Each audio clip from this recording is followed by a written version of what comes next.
Halo semuanya, selamat siang. Perkenalkan, saya Muhammad Fakri dengan NIM 2501511014. Saya dari Fakultas Ilmu Budaya, Program Studi Sastra Indonesia.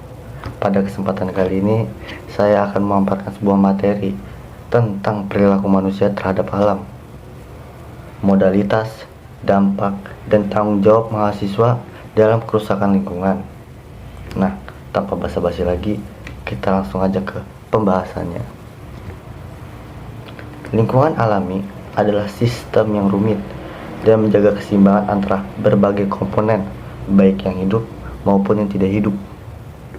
Namun, cara manusia berinteraksi dengan lingkungan seringkali tidak memperhatikan prinsip-prinsip alami seperti siklus nutrisi, kemampuan lingkungan yang menyaring polutan, dan kemampuan ekosistem untuk menopang kehidupan. Alam memberikan banyak sekali berbagai layanan dasar yang dibutuhkan untuk manusia, seperti udara yang bersih, air yang layak, tanah yang subur, keanekaragaman yang hayati yang sangat banyak, serta siklus alami yang menjaga keseimbangan ekosistem. Namun dalam kehidupan sehari-hari, banyak perilaku manusia yang justru merusak proses alami tersebut. Sebagai mahasiswa yang tinggal di lingkungan kampus dan masyarakat, kita sering melihat sampah plastik berserakan, udara yang tidak sehat, dan tanah yang rusak, serta kebijakan umum yang tidak memperhatikan masalah berkelanjutan. Pencemaran sering terjadi.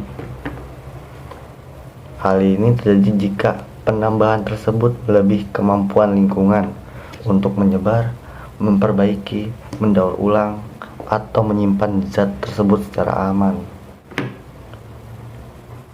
Sehingga, dengan kata lain, tindakan manusia yang berkelanjutan dan melebihi daya tahan alam akan menyebabkan kerusakan lingkungan yang ada di seluruh sistemnya.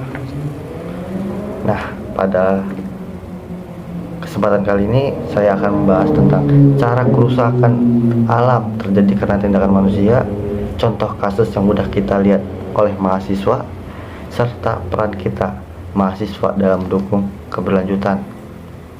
Nah, yang pertama ini ada cara kerusakan alam yang terjadi karena tindakan manusia. Yang pertama itu ada konsumsi berlebihan dan limbah. Manusia cenderung menggunakan bahan alam lebih cepat daripada alam yang bisa diperbarui, menggunakan plastik, barang yang hanya sekali pakai, dan kemasan yang terlalu banyak, menyebabkan timbulnya limbah yang sulit dihancurkan. Misalnya limbah plastik yang masuk ke dalam tanah dan air akan mengganggu proses alami, dan melalui air yang mengalir, limbah itu mengotori tanah dan air. Selanjutnya, yang kedua itu ada kebijakan dan tindakan manusia terhadap alam. Penggunaan lahan yang tidak memperhatikan keanekaragaman hayati, pengambilan sumber daya alam tanpa memikirkan kemampuan alam itu untuk pulih, atau pengolahan sampah yang buruk.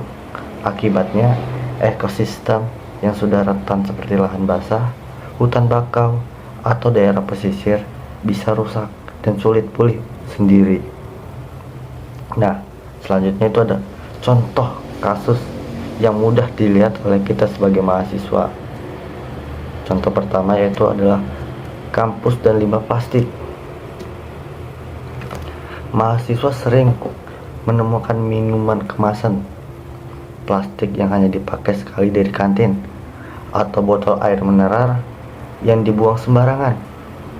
Plastik seperti ini membutuhkan waktu puluhan hingga ratusan tahun untuk menghilang. Sementara itu, proses pengumpulan dan daur ulang di kampus atau di sekitarnya belum selalu efektif. Sinergi ini menunjukkan bahwa meskipun tindakan seperti sekali buang terlihat sederhana, dampaknya secara keseluruhan bisa sangat besar. Yang kedua yaitu ada transportasi dan limbah udara. Banyak mahasiswa menggunakan sepeda motor atau terjebak dalam kemacetan yang membuat mereka ikut mengeluarkan gas rumah kaca atau partikel halus. Di kota besar, kabut asap atau udara yang kotor sering terjadi setiap hari dan bisa menyebabkan efek pada kesehatan, mulai dari ringan hingga berat. Ini menunjukkan bahwa tindakan sehari-hari dalam menggunakan transportasi ternyata mempengaruhi lingkungan secara keseluruhan. Nah, itu contoh-contohnya teman-teman. Dan sebagai mahasiswa, apa sih peran kita untuk mendukung keberlanjutan ini supaya tidak terjadinya limbah plastik dan limbah udara gitu akibat diri kita sendiri sebagai mahasiswa gitu. Yang pertama, tanggung jawab kita sebagai agen perubahan. Sebagai mahasiswa, kita memiliki beberapa kesempatan untuk melakukan perubahan. Kita bisa mengedukasi diri sendiri dan ikut serta dalam program lingkungan di sekitar kampus kita atau di kampus kita sendiri. Kita bisa mengurangi penggunaan sumber daya seperti plastik sekali pakai, serta memilih alternatif yang lebih ramah lingkungan.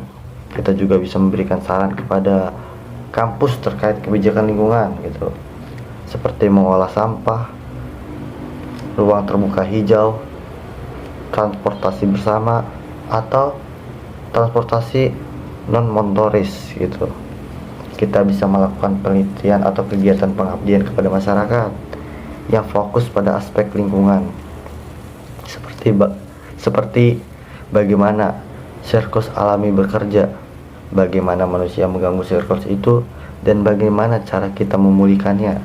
Kita juga bisa membawa kesadaran lingkungan ke dalam komunitas sekitar kampus, seperti teman, keluarga, atau lingkungan di sekitar kita, teman-teman. Melalui langkah-langkah ini, kita sebagai mahasiswa dapat berperan aktif sebagai agen perubahan dalam konservasi lingkungan dan mendukung upaya keberlanjutan di sekitar kampus dan sekitar masyarakat kita, teman-teman. Nah, dari semua materi ini, apa sih kesimpulannya? Dari semua materi ini dapat kita simpulkan, kerusakan alam yang kita alami hari ini bukan hanya peristiwa besar dan jauh dari urusan mahasiswa, namun sangat dekat dengan kehidupan kita. Plastik yang berserakan di kampus, udara yang terkadang tidak sehat, tanah di sekitar kampus yang mungkin sudah kehilangan kesuburannya, serta kebijakan kampus yang tampak biasa namun tidak memperhatikan keberlanjutan lingkungan. Dengan memahami ini, bahwasanya alam memiliki batas kemampuan dan manusia seringkali melebihi batas tersebut. Sebagai mahasiswa, kita memiliki peluang dan tanggung jawab untuk menjadi bagian dari solusi, bukan sekadar bagian dari masalah. Perubahan bisa dimulai dari diri kita sendiri, lingkungan kampus, hingga komunitas sekitar kita, teman-teman. Jika dikombinasikan dengan kebijakan yang baik dan infrastruktur yang memadai, kerusakan alam bisa diperbaiki dan keberlanjutan lingkungan bisa ditingkatkan. Nah, itu saja materi yang akan saya sampaikan, dan terima kasih untuk teman-teman yang sudah memperhatikan video ini hingga akhir. Sekian dari saya. Terima kasih dan sampai jumpa, teman-teman.